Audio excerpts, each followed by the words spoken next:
Hello, welcome to reporter election express. Reporter election express ഇന്ന് ഇടുക്കി ജില്ലയിലാണ് പര്യടനം. നമ്മളിന്ന് കുറേ സ്ഥാനാർത്ഥികളെയൊക്കെ കണ്ടു, വോട്ടർമാരെ കണ്ടു, അവരുടെ അഭിപ്രായങ്ങളൊക്കെ തേടി. ഇടുക്കി ജില്ലയിൽ 5 മണ്ഡലങ്ങളിൽ 4 മണ്ഡലങ്ങളും LDFിനോടൊപ്പമാണ്.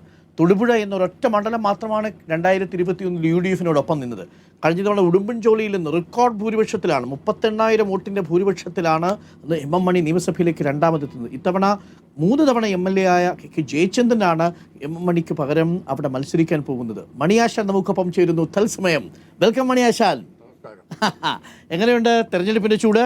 തെരഞ്ഞെടുപ്പിന്റെ ചൂട് കേരളത്തിൽ ഇടതുപക്ഷ ജനാധിപത്യ മുന്നണി വമ്പിച്ച ഭൂരിപക്ഷം നേടി വീണ്ടും അധികാരത്തിൽ വരുമെന്ന കാര്യത്തിൽ എനിക്ക് യാതൊരു സംശയവുമില്ല. മണിയാശാനെ കുറിച്ച് ഇവിടെ കോൺഗ്രസിന്റെ നേതാവ് എന്നോട് പറഞ്ഞത്, ഉടുമ്പൻചോലയിൽ MM മണിയാശാനാണ് മത്സരിച്ചിരുന്നതെങ്കിൽ ഞങ്ങൾക്കത് ബുദ്ധിമുട്ടാകുമായിരുന്നു എന്നാണ്.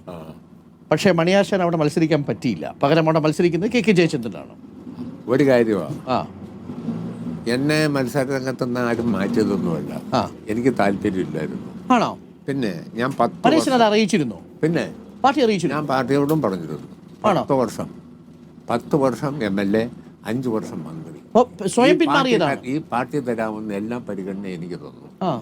പിന്നെ 3-ാം ടേൺ വീണ്ടും അവിടെ മത്സരിക്കണമെന്ന് എനിക്ക് അശേഷവും താല്പര്യമില്ല. നിന്നെങ്കിൽ കഴിഞ്ഞ തവണത്തെ ഭൂരിപക്ഷത്തോടെ തന്നെ കിട്ടി ജയിക്കുമായിരുന്നു, ഉറപ്പാണ്. അതിപ്പോ ഇത്തവണയും ജയിക്കും. അതല്ല, മണിയാശാനാണ് നിന്നിരുന്നെങ്കിൽ പോലും അതിനകത്ത് ഒരു മന്ത്രി എന്ന നിലയിൽ മണിയാശാൻ നിന്നു. അതിനുശേഷം 38,000 വോട്ടായിട്ട് 1109 ലീഡ് ഉയർത്തി. ഇപ്പോൾ 3-ാമത്തെ തവണ നിന്നിരുന്നെങ്കിലും അതിനകത്ത് മാറ്റം ഉണ്ടാകുമായിരുന്നില്ല. ജയം ഉറപ്പായിരുന്നു, പക്ഷേ സ്വയം പിന്മാറി. എനിക്ക് താല്പര്യമില്ലായിരുന്നു. പാർട്ടി അറിയിച്ചു. 10 വർഷം തന്നു. അത് ഞാൻ തികഞ്ഞ സംതൃപ്തിയിലാണ് ആ കാര്യത്തിൽ. 10 വർഷം, 5 വർഷം മന്ത്രി, വീണ്ടും 5 വർഷം കൂടി ഈ പാർട്ടി പരിഗണിച്ച് തന്നെ MLA ആക്കി. ഈ ജില്ലയിൽ എനിക്ക് ചെയ്യാവുന്ന കാര്യങ്ങളെല്ലാം ഞാൻ ചെയ്തിട്ടുണ്ട്. അത് MLA ആയി മാത്രമല്ല, മന്ത്രിയായിട്ട് മാത്രമല്ല, രാഷ്ട്രീയ പ്രവർത്തനം തുടങ്ങിയിട്ട് ഞാൻ 58-ലെ ബൈ ഇലക്ഷൻ മുതൽ ഇതിൻ്റെ കൂടെ നിൽക്കുന്നതാണ്. അഭിയുക്ത പാർട്ടി മുതൽ പാർട്ടി 2 കഴിഞ്ഞ് CPM-നോടൊപ്പം നിന്നു. പിന്നെ CPM-ൻ്റെ മെമ്പറായി, CPM-ൻ്റെ LC സെക്രട്ടറിയായി. ഒരു പഞ്ചായത്തിൽ 5 പഞ്ചായത്ത് LC സെക്രട്ടറിയായി, 16 പഞ്ചായത്തുള്ള ദേവളം താലൂക്ക് കമ്മിറ്റിയുടെ സെക്രട്ടറിയായി, 28 ഇടുക്കി ജില്ലയിലെ പാർട്ടിയുടെ സെക്രട്ടറിയായിട്ട് 28 വർഷം പ്രവർത്തിച്ചു. ജില്ലാ സെക്രട്ടറിയായിട്ട് 40 വർഷമായി സംസ്ഥാന കമ്മിറ്റിയിലാണ്. 8 വർഷം സംസ്ഥാന സെക്രട്ടേറിയറ്റ് മെമ്പറാണ് ആയിരുന്നു. പിന്നെ 10 വർഷം MLA ആയി, 5 വർഷം മന്ത്രിയായി. ഇത് കവിഞ്ഞാൽ എനിക്ക് ഈ പാർട്ടി എന്താ തരാനുള്ള ഇനി? പക്ഷെ അത് വളരെ, ഇപ്പോൾ G സുധാകരനെ സംബന്ധിച്ച് നോക്കുമോ, അങ്ങേക്കാൾ ഇരട്ടിത്തവണ മന്ത്രിയായിട്ടുണ്ട്, അങ്ങേക്കാൾ ഇരട്ടിത്തവണ MLA ആയിട്ട് മത്സരിച്ചിട്ടുണ്ട്, അങ്ങേക്കാൾ കൂടുതൽ കാലം സംസ്ഥാന കമ്മിറ്റിയിലും ജില്ലാ സെക്രട്ടറിയായിട്ടും, അങ്ങയുടെ അത്രയില്ല ജില്ലാ കമ്മിറ്റിയിൽ, പക്ഷേ എങ്കിൽ പോലും പാർട്ടിയിൽ പ്രവർത്തിച്ചിട്ടുണ്ട്, സിൻഡിക്കേറ്റിൽ പ്രവർത്തിച്ചിട്ടുണ്ട്. അങ്ങേക്കാൾ കൂടുതൽ പദവികൾ പാർട്ടിക്ക് പുറത്തുള്ള സംഘടനകളിലും സിൻഡിക്കേറ്റിലടക്കം നൽകിയിട്ടുണ്ട്. പക്ഷേ ആ G സുധാകരന് മത്സരിക്കാൻ ആഗ്രഹമുണ്ട്. ഇപ്പോൾ കോൺഗ്രസിൻ്റെ സ്ഥാനാർത്ഥിയാണ്, UDFിൻ്റെ സ്വതന്ത്ര സ്ഥാനാർത്ഥിയാണ്. അയാൾ രാഷ്ട്രീയമായി സുധാകരൻ ആത്മഹത്യ ചെയ്തു എന്നാണ് എൻ്റെ കാഴ്ചപ്പാട്.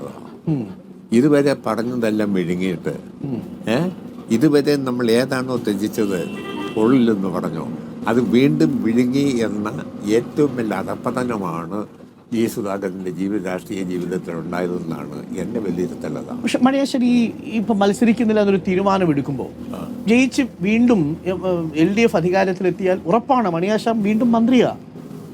അങ്ങനെ മണിയാശാൻ വീണ്ടും ഒരിക്കൽ കൂടി മന്ത്രിയായി ജനങ്ങളെ സേവിക്കാൻ ഒരു ആഗ്രഹം മനസ്സിലുണ്ടായിരുന്നില്ലേ? അങ്ങനെയൊന്നുമില്ല. എനിക്ക് 3-ാമത് വീണ്ടും മത്സരിക്കാൻ താല്പര്യമില്ലായിരുന്നു. എൻ്റെ ഇവിടുന്ന് ജില്ലാ കമ്മിറ്റി എൻ്റെ പേര് വീണ്ടും പരിഗണിക്കണമെന്ന് പറഞ്ഞ് കൊടുത്തതിലും എനിക്ക് താല്പര്യമില്ലായിരുന്നു അന്നേരം. പക്ഷേ അതിൽ മാറ്റം വരുത്തണമെന്ന് സംസ്ഥാന നേതൃത്വം കണ്ടു. ഞാൻ അതിന് സംതൃപ്തനാണ്. 10 വർഷം MLA, 5 വർഷം മന്ത്രി, 40 വർഷം സംസ്ഥാന കമ്മിറ്റി മെമ്പർ, 28 വർഷം ജില്ലാ സെക്രട്ടറി, 8 വർഷം സംസ്ഥാന സെക്രട്ടേറിയറ്റ് മെമ്പർ.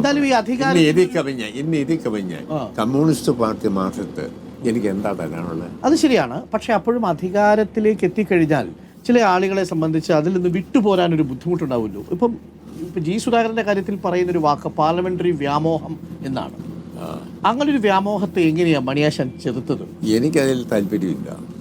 ഒന്ന്, പാർലമെന്ററി വ്യാമോഹം ഒന്നും എന്നെ സംബന്ധിച്ച ഒരു സ്വാധീനം ചെലുത്താത്ത കാര്യമാണ്. കാരണം ഞാൻ ഇപ്പോൾ 10-60 വർഷമായി കാണും പൊതുജീവിതം. 58 ബൈ ഇലക്ഷൻ മുതലുണ്ട്. തന്നെയല്ല, ഞാൻ 3-ാം ക്ലാസ്സിൽ പഠിക്കുമ്പം എന്നെ സ്കൂൾ വിട്ട് പോയപ്പം, പക്ഷേ 3-ാം ക്ലാസ് എന്ന് പറയുമ്പോൾ ഒരു 8 വയസ്സ് 9 വയസ്സ് കൂടുതലില്ല. എങ്ങനെയാണെന്ന് അറിയത്തില്ല, എൻ്റെ മനസ്സിൽ ഇൻകിലാബ് സിന്ദാബാദ് കിട്ടി. എവിടുന്നോ കിട്ടി. പിള്ളേരെ ആകർഷിക്കുന്നതാണ്. ഞാൻ ഇൻകിലാബ് സിന്ദാബാദ് വിളിച്ചുകൊണ്ട് വീട് വരെ പോയി. പിറ്റേ ദിവസം ഞാൻ സ്കൂളിൽ ചെന്നപ്പം അധ്യാപകൻ എന്നെ വിളിച്ചു, വരാൻ പറഞ്ഞു. നീ ഇന്നലെ എന്ത് വിളിച്ചോണ്ടാ പോയെന്ന് ചോദിച്ചു. എന്നെ പൊതിരെ തല്ലി ചൂരലില്ല. 3-ാം ക്ലാസ്സിൽ. കാരണം അന്ന് പാർട്ടിയെ നിരോധിച്ചിരിക്കുക. ഞാനിങ്ങനെ ഇന്ദികലാ സിന്ദാബാദ് വിളിച്ചോണ്ട് പോയാൽ എൻ്റെ അച്ഛനെയും അമ്മേനെയും അന്ന് പോലീസ് പിടിച്ചോണ്ട് പോകുന്ന കാലം. പറഞ്ഞ മനസ്സിലായി. അങ്ങനെയുണ്ട്. എൻ്റെ അച്ഛനോടും അമ്മയോടും അങ്ങേയറ്റം താല്പര്യമുള്ള ആളാണ് എന്നെ തല്ലി അധ്യാപകൻ. എച്ചമാണ് അവിടുത്തെ ഓന്നപ്പിള്ള സാറാണ്. എനിക്ക് അദ്ദേഹത്തിനോട് പിന്നീടാണ് അതൊക്കെ അതിനെ സംബന്ധിച്ചൊക്കെ എനിക്കൊരു ധാരണയുണ്ടായത്. കാരണം അദ്ദേഹം എന്തുകൊണ്ട് അങ്ങനെ ചെയ്തു എന്നൊക്കെ ഞാൻ പിന്നീട് ചിന്തിച്ചപ്പോഴാണ് അത് അദ്ദേഹം ചെയ്തത് വളരെ കറക്റ്റാണെന്ന് എനിക്ക് തോന്നുന്നു. നമ്മൾ അറിയാത്ത പ്രായത്തിൽ വിളിച്ച് വീട്ടുകാരെ കൂടി ഒരുപക്ഷെ ബുദ്ധിമുട്ടിക്കുമോ എന്നൊരു ഭയം ഉണ്ടായിരുന്നിരിക്കണം. അതെ, അവർക്ക് മാഷിനും ഉണ്ടായിരുന്നിരിക്കണം. നമുക്ക് അതിനെപ്പറ്റി ബോധ്യമില്ല. അന്ന് തുടങ്ങി വിളിച്ചതാണ്. അതുകൊണ്ട് പാർട്ടി തരാവുന്നതെല്ലാം തന്നു. മത്സരിക്കാനുള്ള ആഗ്രഹമേ ഉണ്ടായിരുന്നില്ല. ഞാനൊരു കാര്യം സ്ട്രെയിറ്റ് ആയിട്ട് ചോദിക്കട്ടെ. മണിയാശാൻ തുറന്നു പറയുന്ന ഒരാളാണ്. മന്ത്രിയായിട്ടുള്ള 5 വർഷക്കാലം, ജില്ലാ സെക്രട്ടറി ആയിട്ടുള്ള ഈ 28 വർഷക്കാലം, അതിനിടയിൽ എപ്പോഴെങ്കിലും ആരെങ്കിലും മണിയാശനെ സ്വാധീനിക്കാൻ ശ്രമിച്ചിട്ടുണ്ടോ? പൈസ വെച്ച് തരാം. എൻ്റെ അടുത്ത് ഓരോ കാര്യങ്ങളുമായി പറഞ്ഞു വന്ന് സഹായിക്കണമെന്ന് പറഞ്ഞ് അഭ്യർത്ഥനയായിട്ട് വന്നിട്ടുണ്ട്. എൻ്റെ അടുത്ത് വന്ന് പരാതി പറയുന്നതിൻ്റെ പരാതി ഞാൻ കേൾക്കുകയും സഹായിക്കാൻ കഴിയുന്ന സഹായം ചെയ്തില്ലെങ്കിൽ എനിക്ക് മനസ്സിന് സംതൃപ്തി ഇല്ലാത്തൊരു രാഷ്ട്രീയ പ്രവർത്തകനാണ് ഞാൻ. പറഞ്ഞു മനസ്സിലായോ? ഒരാളൊരു വിഷമം പറഞ്ഞു, വിശക്കുന്നു എന്ന് പറയുന്നവന് മിനിമം അവന് ഭക്ഷണം വാങ്ങിച്ച് കൊടുത്തില്ലേ പിന്നെ പൊതുജീവിതം എന്ന് പറയുന്നതിൽ എന്താ കാര്യം? ഒരു കാര്യവുമില്ല.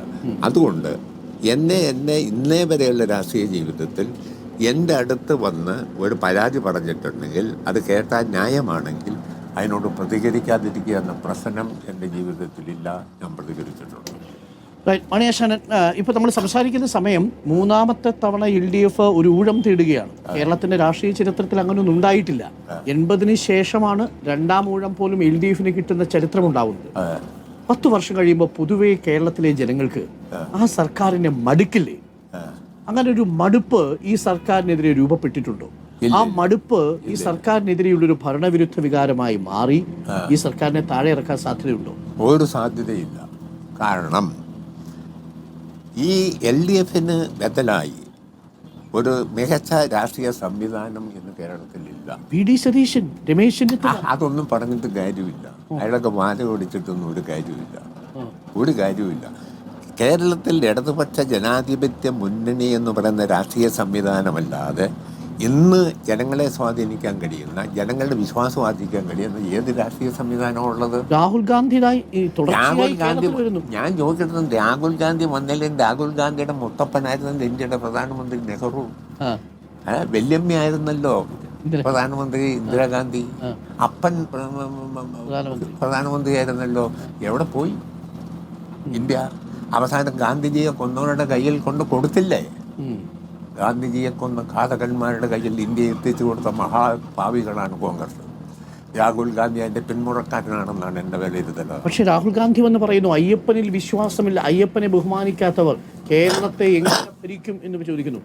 അയാൾക്ക് വിവരക്കേട് തന്നെ. രാഹുൽ ഗാന്ധി പറയുന്നതിനെ പറ്റി പറയുന്നത് തന്നെ എൻ്റെ നിലവാരത്തിന് പറ്റുന്നില്ല. അയാൾ എന്ത് രാഷ്ട്രീയമാണ്? ചുമ്മ കുറുമ വാഴ്ച.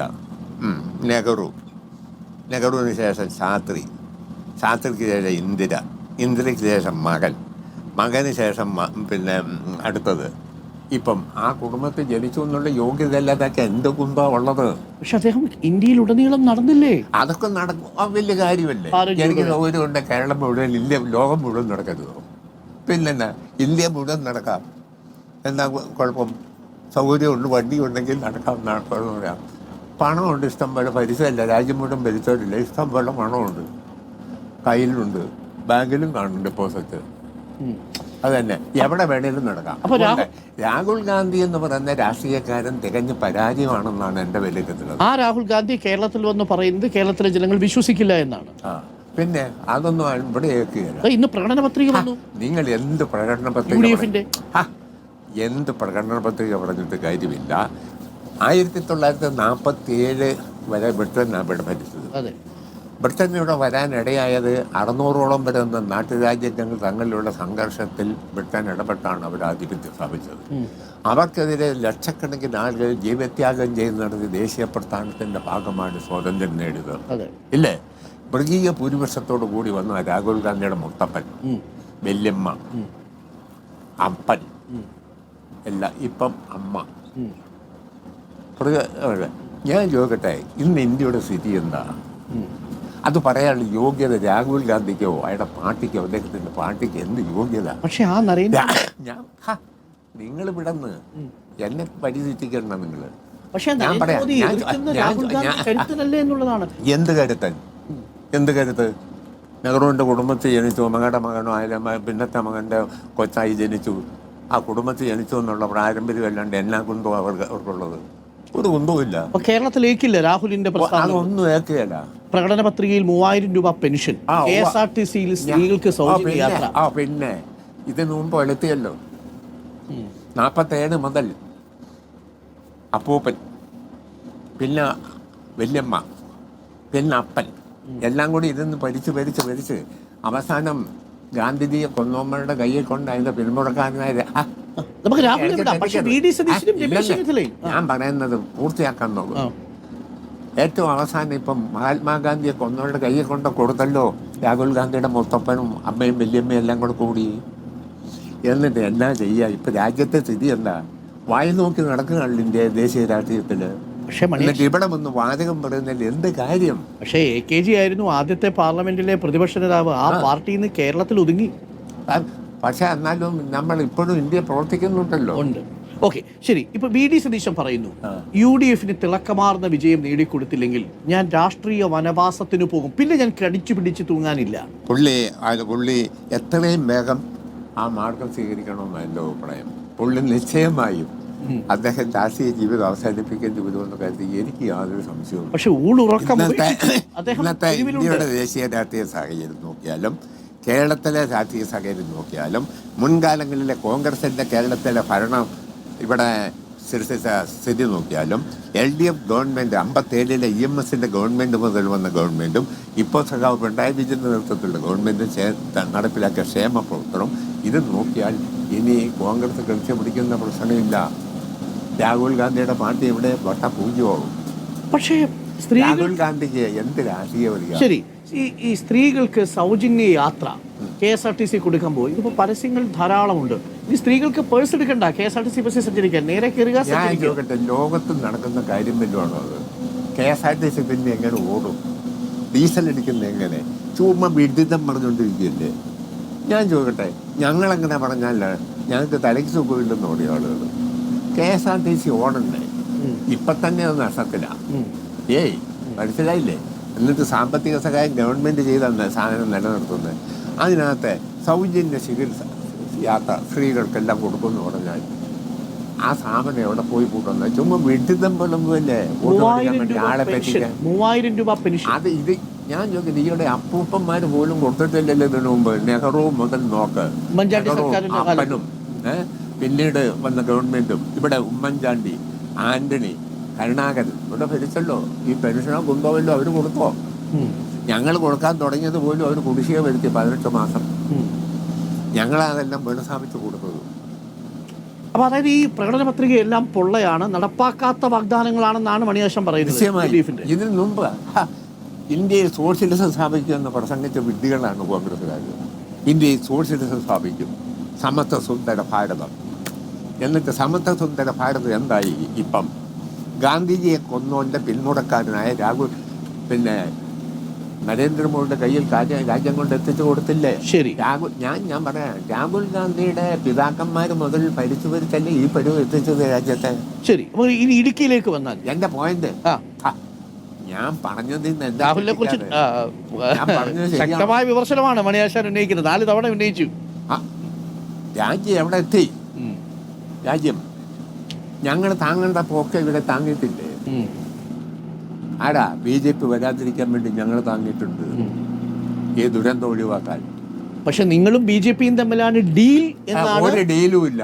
പ്രതിപക്ഷ നേതാവ് VD സതീശൻ പറയുന്നത്. പാലക്കാട്ട് ഡീൽ ഉണ്ടെന്ന് പറയുന്നു, പിന്നെ ഏറ്റുമാനൂരിൽ ഡീൽ ഉണ്ടെന്ന് പറയുന്നു. VD സതീശൻ കേരളത്തിന്റെ ചരിത്രത്തിലുണ്ടായ പ്രതിപക്ഷ നേതാക്കന്മാരിൽ ഏറ്റവും തരം താണ നിലപാടുകാരനാണെന്നാണ്. അത് നിങ്ങളെ ബുദ്ധിമുട്ടിച്ചത് കൊണ്ടാണോ പരേശൻ പറയുന്നത്? അതായത് പ്രതിപക്ഷ നേതാവ് VD സതീശൻ ശക്തമായ ചോദ്യം ഇളിയല്ലാതെ ഒരു ഗുണമില്ലാത്ത മനുഷ്യനാണ് എനിക്ക് തോന്നിയിരിക്കുന്നത്. എന്നെ തോർത്താ പുള്ളി, ഞങ്ങൾ വലിയ സ്നേഹമാണ്. പക്ഷെ രാഷ്ട്രീയം പറയുമ്പോൾ ഉള്ള കാര്യം പറയാതിരിക്കാൻ പറ്റുമോ? പക്ഷെ രമേശ് ചെന്നിത്തലയേക്കാൾ ആ അർത്ഥത്തിൽ മാർക്ക് കൊടുക്കില്ല പ്രതിപക്ഷ നേതാവ്. ഇല്ല, രമേശ് ചെന്നിത്തല പിന്നെയും മാന്യനാണ് കുറച്ചും കൂടെ. ഞാൻ ചോദിക്കട്ടെ, കേരള രാഷ്ട്രീയത്തിൽ ആന്റണി ഒരു വലിയ ആളല്ലേ? അതെ, കോൺഗ്രസ്. ആന്റണിയോട് എനിക്ക് ആദരവും ബഹുമാനവും ഉള്ള ആളാ. കാരണം VD സതീശനല്ല ആന്റണി, രമേശ് ചെന്നിത്തല അല്ല ആന്റണി, ഉമ്മൻചാണ്ടി പോലും അല്ല ആന്റണി. VD സതീശൻ അല്ല ആന്റണി. അത് വ്യത്യാസമാണ്. അദ്ദേഹം ജീവിച്ചിരിപ്പില്ലേ ആന്റണി? എന്റെ വീക്ഷണതാണ്. ഓക്കെ, അപ്പൊ പ്രതിപക്ഷ നേതാവ് VD സതീശന്റെ നേതൃത്വത്തിൽ 100 സീറ്റ് പിടിക്കില്ല എന്നത് ഉറപ്പാണ് UDF.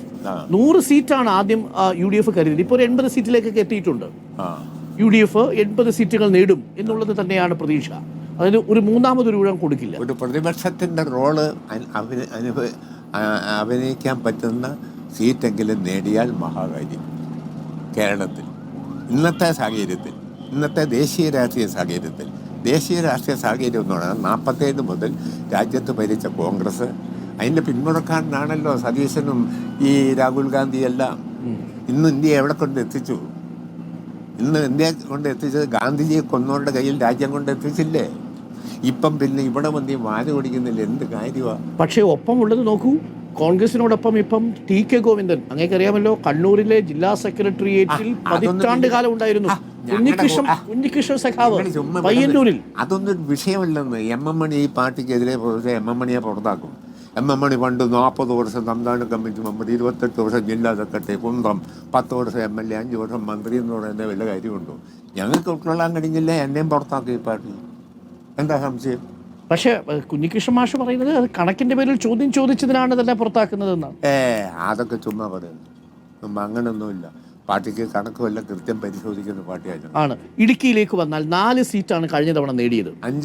ഇക്കുറി 5 പിടിക്കാൻ കോൺഗ്രസ് ശ്രമിക്കുന്നതാണ് ഇന്ന് DCC പ്രസിഡന്റ് എൻ്റെ അടുത്ത് പറഞ്ഞത്. 5 പിടിച്ചാൽ ഒരു മന്ത്രിസ്ഥാനം കിട്ടുമത്രേ. അദ്ദേഹം, ഞാൻ ചോദിക്കട്ടെ, അദ്ദേഹം അങ്ങനെയല്ലാതെ പറയാൻ പോലുള്ളൂ? DCC പ്രസിഡന്റ് 5 സീറ്റ് ജയിക്കുമെന്നല്ലാതെ പറയാൻ പറ്റുമോ? ഞാൻ പറഞ്ഞാലും അങ്ങനെ പറയൂ. നിലവിൽ 4 സീറ്റ് ഞങ്ങൾക്കുണ്ട്. ആ 4 സീറ്റ് ഞങ്ങൾ ഉറപ്പായി ജയിക്കും. നല്ല ഭൂരിപക്ഷത്തിന് 5ാമത്തെ സീറ്റ് തൊടുപുഴയുടെ കാര്യത്തിലും ഞങ്ങൾ ഫൈറ്റിക്കൊണ്ടിരിക്കുകയാണ്. തൊടുപുഴയിൽ PJ ജോസഫിന്റെ മകൻ അപ്പുവിനെയാണ് കളത്തിലിറക്കിയിരിക്കുന്നത്. തലമുറ മാറ്റമുണ്ട്. അതാണ് ഏറ്റവും വലിയ പരാജയം. ജോസഫിനോടൊരു കമ്മിറ്റ്മെന്റ് ഉണ്ട് അവിടുത്തെ ആളുകൾക്ക്. അപ്പുവിനോട് എന്ത് കമ്മിറ്റ്മെന്റ്? അപ്പു അവിടെ എന്ത് ചെയ്യൂ? അത് തന്നെ. അതേ മറ്റേ രാഷ്ട്രീയക്കാരനാണ് നമ്മൾ നിർത്തി, PJ ജോസഫ്.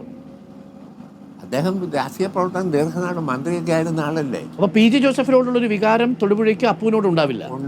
ഒരു കാരണവശാലും ഉണ്ടാവാം. പക്ഷെ റോഷിക്കെതിരെ ഇടുക്കിയിൽ ശക്തമായ വികാരമുണ്ടെന്ന് കോൺഗ്രസ്സുകാർ പറയുന്നു. കൈപ്പത്തി ചിഹ്നത്തിൽ 25 വർഷത്തിന് ശേഷം ഒരു സ്ഥാനാർത്ഥി മത്സരിക്കുക, അതും റോയി പൗലോസ്. റോയി കെ പൗലോസ്. അത് ഒരു കാരണവശാലും അയാൾ മന്ത്രിയാണ്, നല്ല നിലയിൽ പെരുമാറുന്ന ഒരാളാണ്, ഇപ്പം മന്ത്രിയാണ്. നല്ല ഭൂരിപക്ഷത്തിന് ഇടുക്കിയിൽ അദ്ദേഹം ജയിക്കുമെന്ന കാര്യത്തിൽ, റോഷി അഗസ്റ്റൻ ജയിക്കുമെന്ന കാര്യത്തിൽ എനിക്ക് യാതൊരു സംശയവുമില്ല. ഒരു കാര്യം വളരെ വ്യക്തമാണ്, 5 സീറ്റ് നിലവിലുണ്ട്. ഈ 5 സീറ്റ് ഞങ്ങൾ നിലനിർത്തും. പീരുമേട് ജയിക്കും, ഉടുമ്പൻചോല ജയചന്ദ്രൻ ജയിക്കും, ഇവിടെ രാജാ ജയിക്കും, ഇടുക്കിയിൽ റോഷി അഗസ്റ്റൻ ജയിക്കും. അപ്പുവിനെ തോപ്പിച്ചുകൊണ്ട് തൊടുപുഴയും പിടിക്കാൻ പറ്റുമെന്നാണ് ഞങ്ങൾ ഇപ്പോൾ ശ്രമിച്ചുകൊണ്ടിരിക്കുന്നത്. ശരി, മൂന്നാമതൊരു ഊഴം ഇനി LDFന് കിട്ടിയാൽ വീണ്ടും പിണറായി വിജയന്റെ മുഖ്യമന്ത്രിയാണെന്ന് അങ്ങ് ആഗ്രഹിക്കുന്നുണ്ട്? ഞാനോ? അതിപ്പോൾ അങ്ങനെ എനിക്ക് പറയാൻ കൊള്ളു. അല്ല, അങ്ങയുടെ ആഗ്രഹമാണ്. പാർട്ടി തീരുമാനം എടുക്കും. അതെ, പാർട്ടിയിൽ അങ്ങ് ഒന്നാം പിണറായി സർക്കാരിന്റെ മന്ത്രിസഭയിൽ ഉണ്ടായിരുന്നു. പിണറായി വിജയൻ മുഖ്യമന്ത്രിയായി വീണ്ടും വരുന്നതിലൊന്നും എനിക്ക് അഭിപ്രായ വ്യത്യാസമില്ല. ഞാൻ അങ്ങേയറ്റം സ്വാഗതം ചെയ്യും. പക്ഷേ അതിപ്പം പുള്ളി വീണ്ടും പ്രധാനമന്ത്രി ആയിരിക്കും, മുഖ്യമന്ത്രി ആയിരിക്കും എന്നൊന്നും ഞാൻ പറഞ്ഞതായിട്ട് നിങ്ങൾ കൊടുക്കരുത്. അങ്ങനെ കൊടുക്കാൻ എനിക്ക് അവകാശമില്ല, പറയാൻ അവകാശം. ഞാൻ അങ്ങനെ പേഴ്സണൽ കാര്യം ചോദിച്ചു. അത് കാര്യം, അത് തെരഞ്ഞെടുപ്പിന് ശേഷം ഞങ്ങളുടെ പാർട്ടിയുടെ പോൾ ബ്യൂറോയും കേന്ദ്ര കമ്മിറ്റിയും സംസ്ഥാന കമ്മിറ്റിയും ചർച്ച ചെയ്ത് തീരുമാനിക്കും. ഇപ്പം മട്ടന്നൂരിൽ നിന്ന് ശൈലജ ടീച്ചറിനെ മാറ്റി പേരാവൂരേക്ക് കൊണ്ടുപോയി. അവിടെ മത്സരിക്കുന്നത് സണ്ണി ജോസഫാണ്. വിജയ സാധ്യത കുറവാണെന്ന് ആളുകൾ പറയുന്നു. അപ്പോൾ മട്ടന്നൂർ പോലും മണ്ഡലത്തിൽ നിന്ന് ശൈലജ ടീച്ചറിനെ കൊണ്ടുപോകുമ്പോൾ നിയമസഭയിലേക്ക് ശൈലജ ടീച്ചർ വരാതിരിക്കാനുള്ള നീക്കമായി. അതൊക്കെ നിങ്ങളങ്ങനെ വ്യാഖ്യാനിക്കുന്ന. അതേസമയം അന്നാ ആ പേരാവൂർ ആ മണ്ഡലം കൂടെ പിടിക്കാൻ വേണ്ടിയുള്ളൊരു ടാക്ടിക്സാണ് സ്വീകരിച്ചെന്ന് പറഞ്ഞാലോ? അതാണ്. ഞാൻ ചോദിക്കാം, ശൈലജ വലിയ പേരും പ്രസിദ്ധിയുള്ള സഖാവാണ്. ഒന്നാം തരം മന്ത്രി, ആരോഗ്യമന്ത്രി, നല്ല നിലയെ പ്രവർത്തിച്ചത്, വലിയ പ്രതിസന്ധി വന്നപ്പോൾ നയിച്ചവർ. അവരെ അവിടെ ഇട്ട് പയറ്റുന്ന സീറ്റ് പിടിക്കാൻ വേണ്ടിയാ. ഞങ്ങളുടെ കാഴ്ചപ്പാടാണ്. പെൺമുഖ്യമന്ത്രി വേണം, ഒരു വനിതാ മുഖ്യമന്ത്രി വേണം എന്ന് എപ്പോഴെങ്കിലും മണിയേശ്വര തോന്നിയിട്ടുണ്ട്?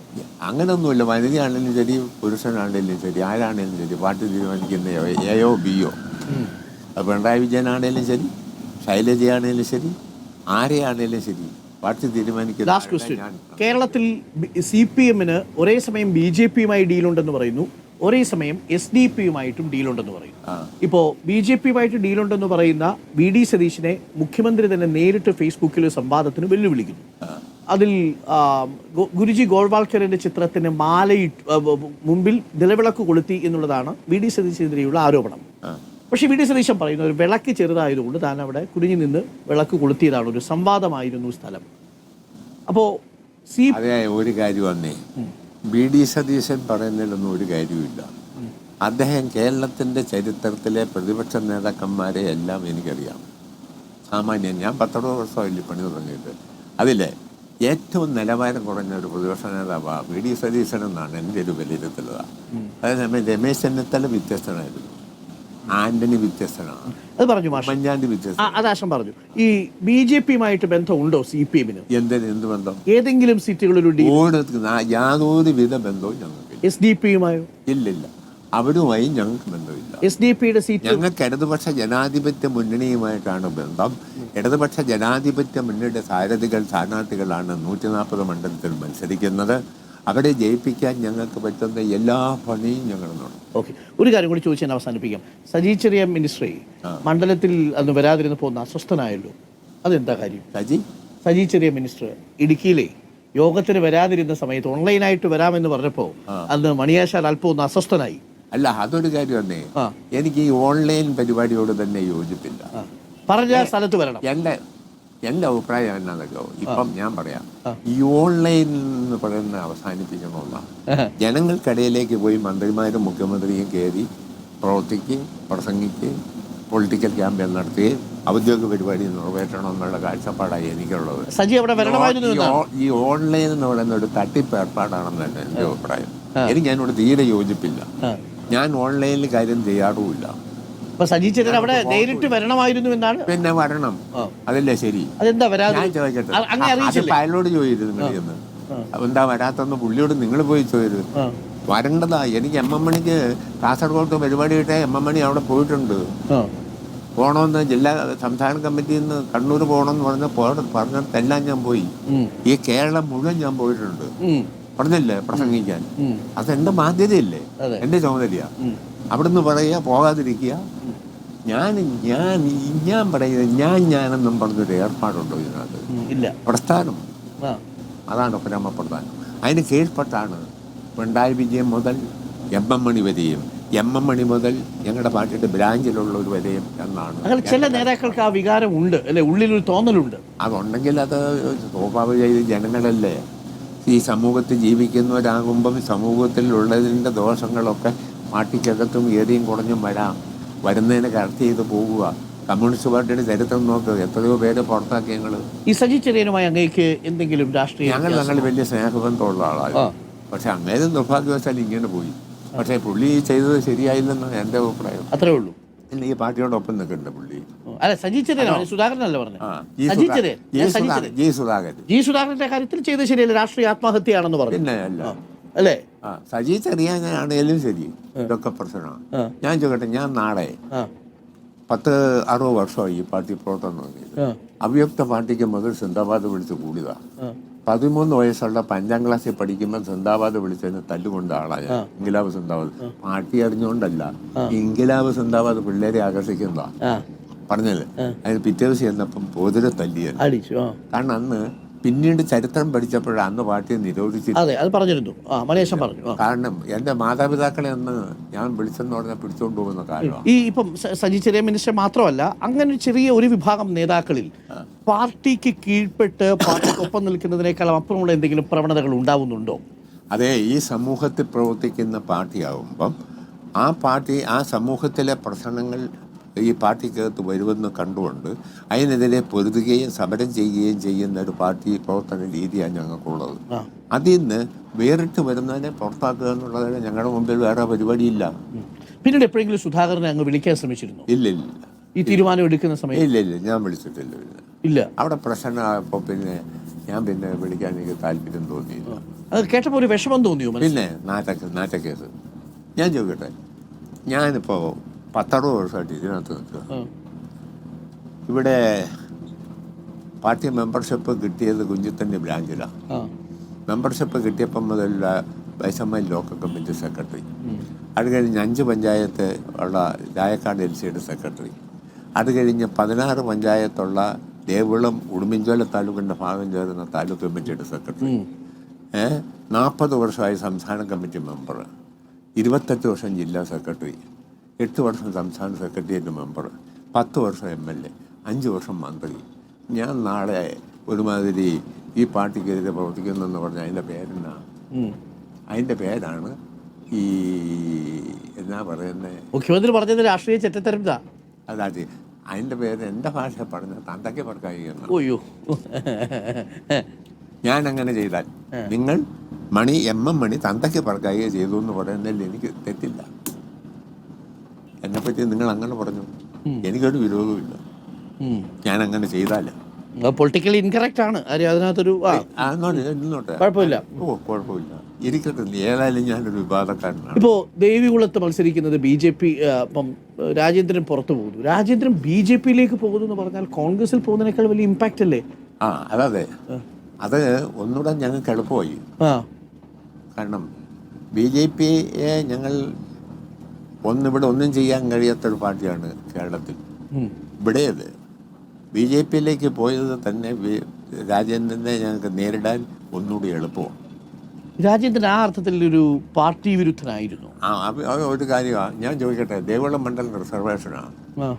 രാജേന്ദ്രൻ ജില്ലാ പഞ്ചായത്ത് പ്രസിഡന്റ്, 15 വർഷം MLA. ഒരു കാണല ജീവിതകാലം മുഴുവൻ MLA ആക്കാൻ പറ്റുമോ ഞങ്ങൾക്ക്? നിങ്ങൾ പറ. 15 വർഷം MLA, ഇന്ന് പെൻഷൻ മേടിച്ച് തിന്നുന്നത് ഈ പാർട്ടി ഉണ്ടാക്കി കൊടുത്തതാ. നന്ദി ഉണ്ടെങ്കിലുണ്ടല്ലോ അടിയപ്പണി ചെയ്യാൻ പാടില്ല, മര്യാദയുണ്ടെങ്കിൽ. സ്ഥാനമാന മോഹം വന്നില്ല. പിന്നെ ഞങ്ങൾക്കൊരു തെറ്റുപറ്റി, ഞങ്ങൾ വേണ്ടതല്ലേ കൈകാര്യം ചെയ്യുന്നതിന് ഒന്നും പറ്റി. എനിക്കതിനോട് യോജിപ്പില്ല. ഞാൻ ചെറിയ വിദ്യാഭ്യാസം, കഴിഞ്ഞ 40 വർഷമായി സംസ്ഥാന കമ്മിറ്റി മെമ്പർ, 28 വർഷം ഇവിടെ ജില്ലാ സെക്രട്ടറി, പാർട്ടി മെമ്പർഷിപ്പ് കിട്ടിയപ്പം മുതൽ വൈസമ്മ ലോക്കൽ സെക്രട്ടറി, അത് കഴിഞ്ഞ് 5 പഞ്ചായത്ത് രാജാക്കാട് LCയുടെ സെക്രട്ടറി, അത് കഴിഞ്ഞ് 16 പഞ്ചായത്ത് അടങ്ങുന്ന സെക്രട്ടറി, പിന്നെ ജില്ലാ സെക്രട്ടേറിയറ്റ്. ആവർത്തിച്ച് പറയുന്ന ഒരു സങ്കടം ഉള്ളതുകൊണ്ട് അല്ലല്ല, ഇതെല്ലാം ആയ ഞാൻ നാളെ പിറപ്പ് പണി കാണിക്കാൻ പാടുള്ളൂ. അത് പാടില്ല, നിങ്ങൾ പറഞ്ഞാൽ മതി. ഞാൻ ഒരു കാര്യം കൂടി ചോദിക്കട്ടെ, മണിയാശാൻ്റെതായ ഒരു ശൈലിയുണ്ട്. ചിലപ്പോൾ കുറച്ച് വാക്കുകളൊക്കെ കടന്നങ്ങ് പ്രയോഗിക്കും. അത് പറയും. അത് ഈ ശൈലി എങ്ങനെയാ വരുന്നത്? അതിപ്പം ഞാനിപ്പം എൻ്റെ സ്വാഭാവികമായ ശൈലിയാണ്. ഞാൻ ഒന്നുകൂടി തുറന്നു ചോദിക്കട്ടെ, മണിയാശാൻ്റെ അടുത്തേ പിണറായി സഖാവോ ഗോവിന്ദ സഖാവോ ഒക്കെ വിളിച്ചിട്ടേ മണിയാശാനെ ഒന്ന് ശ്രദ്ധിക്കണം കേട്ടോ എന്ന് വല്ലതും പറഞ്ഞിട്ടുണ്ടോ എപ്പോഴെങ്കിലും? സത്യസന്ധമായി പറയണം. ചില വാക്കുകൾ 1, 2, 3 ഒക്കെ അപകടത്തിലായല്ലോ. അല്ല, ഞാൻ പറയാം, എന്നെ പാർട്ടി സസ്പെൻഡ് ചെയ്തതല്ലേ? അതുകൊണ്ട് എന്റെ പ്രസംഗത്തെ തുടർന്ന് വിവാദം വന്നു, നടപടി എടുത്തല്ലേ? അതല്ലാതെ പേഴ്സണലായിട്ട് സൗഹൃദത്തിൽ വിളിച്ചിട്ടേ അങ്ങനൊന്നും പറഞ്ഞില്ല. മണിയാശാല ഒന്ന് ശ്രദ്ധിക്കണം, ഈ വികാരം ആവേശം അങ്ങനൊന്നും പറഞ്ഞിട്ടില്ല. ഇല്ലില്ല. പാർട്ടി ഒരിക്കലും എന്നെ നടപടി എടുത്തതാ, അതല്ലാതെ വേറെ ഒന്നും എടുത്തില്ല. വ്യക്തിപരമായി ഇവരെല്ലാമായി അങ്ങേയറ്റം നല്ല സ്നേഹബന്ധം, സൗഹൃദത്തിലാണ്. അപ്പോൾ മണിയാശാൻ പറയുന്നത് വീണ്ടും പിണറായി സർക്കാർ തന്നെ അഥവാ LDF സർക്കാർ 3-ാം ഊഴത്തിൽ വരും എന്നാണ്. തീർച്ചയായും വരുമെന്നാണ്. ഇടുക്കിയിൽ അതിൽ അല്ലാത്ത യാതൊരു വിധ രാഷ്ട്രീയ സാഹചര്യവും ഇന്ന് കേരളത്തിലില്ല. ഇടുക്കിയിൽ 4 സീറ്റ് നിലവിലുണ്ട്. 5 സീറ്റാക്കാൻ പറ്റുമോ എന്നുള്ള ശ്രമമാണ് ഞങ്ങൾ നടത്തുന്നത്. സാധ്യതയുണ്ടെന്നാണ് എൻ്റെ ഒരു വിലയിരുത്തൽ. Thank you Maniyashan. ഉഷാറായിരിക്കട്ടെ. എനിക്കൊന്നു MLA എന്ന നിലയിലല്ല, പുറത്ത് നിൽക്കുന്ന മണിയാശാനെയാണ് എതിരാളികൾ കൂടുതൽ ഭയക്കേണ്ടത്, അല്ലേ? ഓ, അങ്ങനെ ഞാനൊരു സാധുവാ. എൻ്റെ സ്വഭാവം പറഞ്ഞ നിങ്ങൾ എൻ്റെ അടുത്ത് വന്നു, അതെ, ഞാൻ ഭക്ഷണം കഴിച്ചില്ല, എനിക്ക് വിശക്കുന്നുണ്ടെന്ന് പറഞ്ഞാൽ എന്നെ പോക്കറ്റിൽ ഇരിക്കുന്നതിൻ്റെ പങ്കെടുത്ത് തന്നില്ലേ, മനസ്സുഖമില്ല കാണാൻ ഞാനെന്ന് പറയുന്ന മനുഷ്യനാണ്. അതാണ് മണിയാശാൻ. അപ്പോൾ മണിയാശാനുമായിട്ടാണ് നമ്മൾ സംസാരിച്ചത്. കാര്യങ്ങളൊക്കെ പ്രേക്ഷകർക്ക് ബോധ്യമായിട്ടുണ്ടാവും. അപ്പോൾ മണിയാശാൻ വളരെ കോൺഫിഡൻ്റ് ആണ്. ഇടുക്കിയിൽ 4 പിടിക്കും, വേണ്ടി വന്നാൽ 5ാമത്തെ തൊടുപുഴയും പിടിക്കും എന്നാണ് മണിയാശാൻ പറഞ്ഞിരിക്കുന്നത്. നമുക്ക് അതിനുള്ള പരിശ്രമമാണ്. മണിയാശാൻ 2 മണ്ഡലങ്ങൾ പ്രധാനമായിട്ട് ഫോക്കസ് ചെയ്യുന്നുണ്ട്. ബാക്കി എല്ലാ മണ്ഡലങ്ങളിലേക്ക് മണിയാശാൻ പോകും, അല്ലേ? എല്ലാ മണ്ഡലങ്ങളിലും മണിയാശാൻ പോകും. ഉടുമ്പൻചോല എന്തായാലും വിട്ടുകൊടുക്കുന്ന പ്രശ്നമേ ഇല്ല. KK ജയചന്ദ്രന് വേണ്ടി അരയും തലയും മുറുക്കി മണിയാശാൻ രംഗത്തുണ്ട്.